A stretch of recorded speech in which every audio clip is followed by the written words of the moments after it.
children, or we when we're younger, live in a kind of fantasy where everything is okay.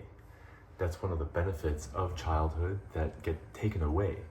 The innocence that comes with the naivete that makes us think that ignorance is bliss. That is what childhood is like.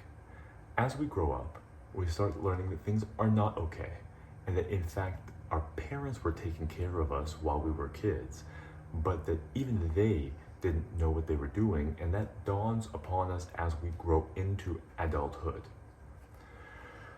That develops into a kind of independence that is hard-won through traumatic experiences and difficult disillusionment or the burden of reality. Hopefully, between that period of resentment, bitterness, anger, sadness, fear, and insecurity in our life, what we can call the dip, there is later a rise and a plateau even higher than the original plateau that we started out at as kids. So that we go from ignorance is bliss, childhood, fantasy where everything is okay only because we're dependent and everything is being taken care of for us, to disillusionment where we actually discover that things are not okay, that we have to be independent, that things were being taken care of for us by dependable people. So as we go from independent to dependable, there is a kind of maturation that hopefully happens before and that completes itself or manifests itself fully, hopefully before we die. That is the maturation of coming to peace with the harshness of reality. So the kid, the baby, is ignorant of the harshness of reality and therefore innocent and happy. The independent person is now becoming aware or aware of the difficulty of reality and therefore oppressed by that disillusionment and therefore unable to help others because of being stuck in the awareness of the insecurity and the awareness of one's own mortality. That difficulty that makes us think that ignorance is bliss and we'd rather not hear about all this terrible stuff, we'd rather not know about all this terrible stuff, is a product of the terrible things we hear putting a burden on us to actually have to go and do something now that we find out that we've been disabused of the illusions about everything being okay. Before death, my hope for you and for myself is that we come to peace with the difficulties and challenges of reality. So unaware of the challenges of reality and therefore happy, aware of the challenges of reality and therefore unhappy, and then after aware of the challenges of reality and at peace with them, unlike the independent position, at peace with the challenges of reality, including our own ultimate demise, and that being okay. The challenges that we go through being okay, the sacrifices that we're obliged to make, the choices that are forced upon us when we're between a rock and a hard place, being okay.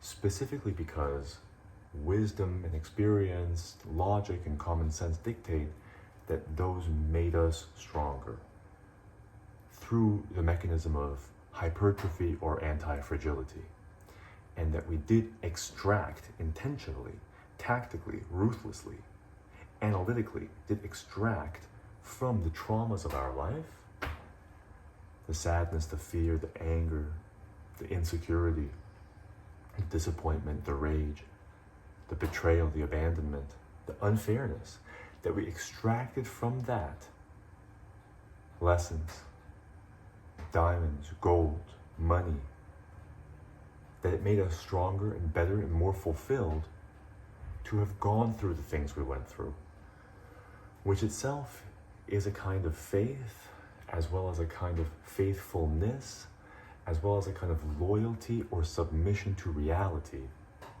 for what it's worth. The wisdom that's necessary to do alchemy of the form I'm describing comes only if you want it to. Only if I want to be more wise than I am right now. Only if I want to be more free than I am right now. Knowing what I know, and aware that I cannot unsee the difficult things that I have encountered and witnessed, the atrocities and the challenges and the unfairness that I have experienced myself as well as witnessed experienced by others, does admit of a kind of vulnerability to forgiveness and understanding and patience and faith. But only so far as I have the desire to be free of the toxicity associated with resistance to reality. So I hope that's been helpful. I hope that's been clear exactly what we're doing here at Clean Stamina and the nicest, the Navab Integration Center for Emotional Science and Technology.